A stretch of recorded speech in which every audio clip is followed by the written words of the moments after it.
Bismillahirrahmanirrahim. Assalamualaikum warahmatullahi wabarakatuh. Saya Handani.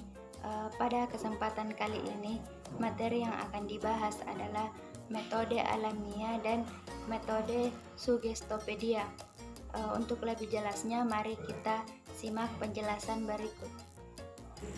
Metode yang berpusat pada pembelajaran, metode alamiah dan metode sugestopedia. Yang pertama yang akan kita bahas adalah metode alamiah. Definisi metode alamiah. Disebut alamiah karena belajar bahasa asing disamakan seperti belajar bahasa ibu.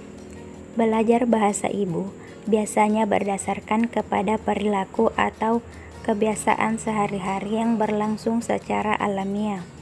Karena itu, metode alamiah kadang-kadang disebut sebagai metode kebiasaan atau at-thariqah al-'adiyah. Di dalam belajar bahasa ibu, seorang anak memulai menyerap bahasa dengan menyimak dan meniru bahasa yang digunakan oleh orang dewasa. Lalu, ia mengucapkan apa yang ia simak secara berulang-ulang. Sebenarnya, dalam proses pelaksanaannya, metode ini tidak jauh berbeda dengan metode langsung, di mana guru menyajikan materi pelajaran secara langsung menggunakan bahasa asing tanpa diterjemahkan, kecuali dalam hal-hal tertentu siswa diperbolehkan untuk membuka kamus. Karakteristik metode alamiah. Yang pertama, model silabus. Model silabus terdiri dari tujuan-tujuan komunikatif.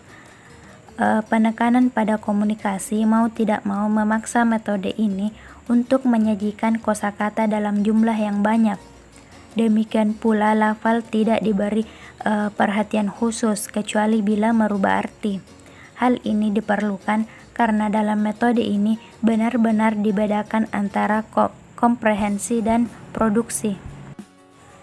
Yang kedua yaitu peran guru. Dalam metode ini, guru diharapkan menjadi seorang fasilitator yang menyediakan materi-materi yang dibutuhkan oleh para siswa, dan siswa bebas memilih materi apa yang ingin mereka gunakan.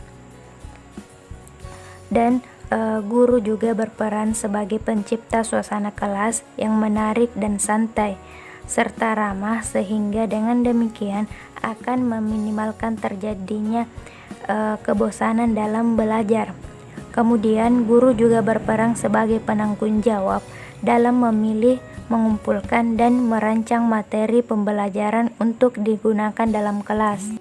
Yang ketiga, peran siswa.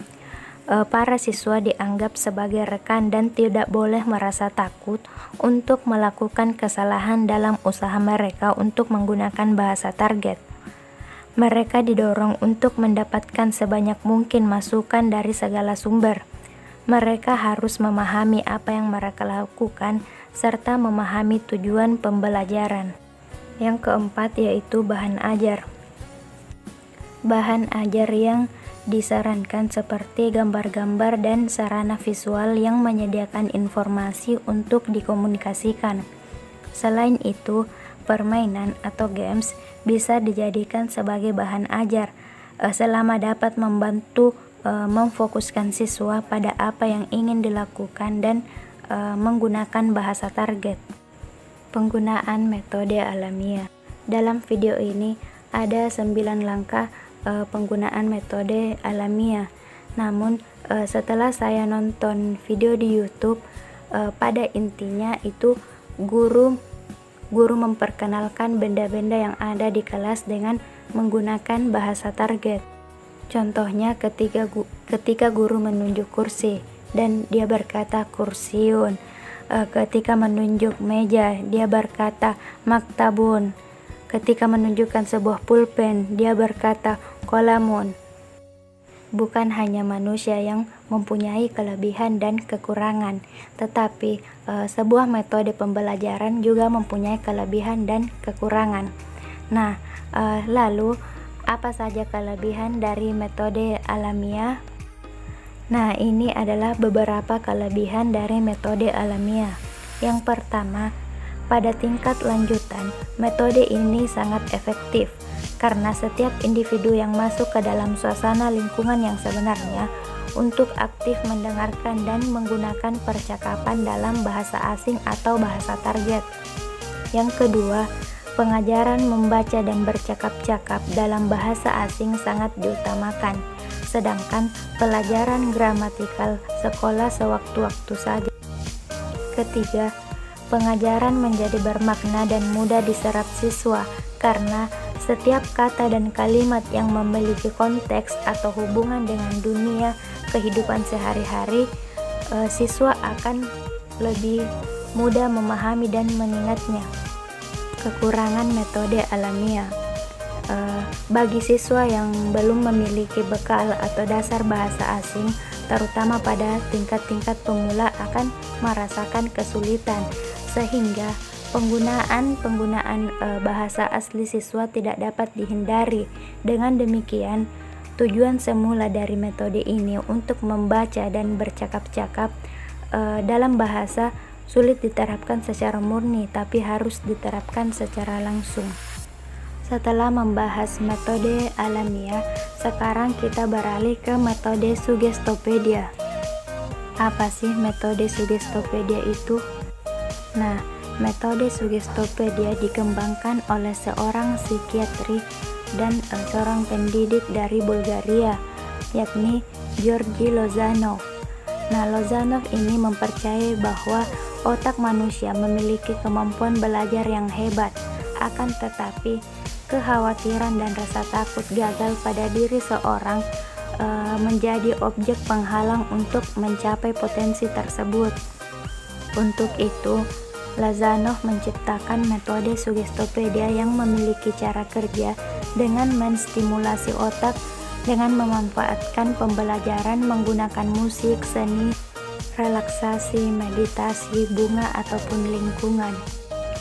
Selanjutnya mengenai karakteristik metode Suggestopedia. Yang pertama, penekanan bahwa belajar itu mudah dan menyenangkan.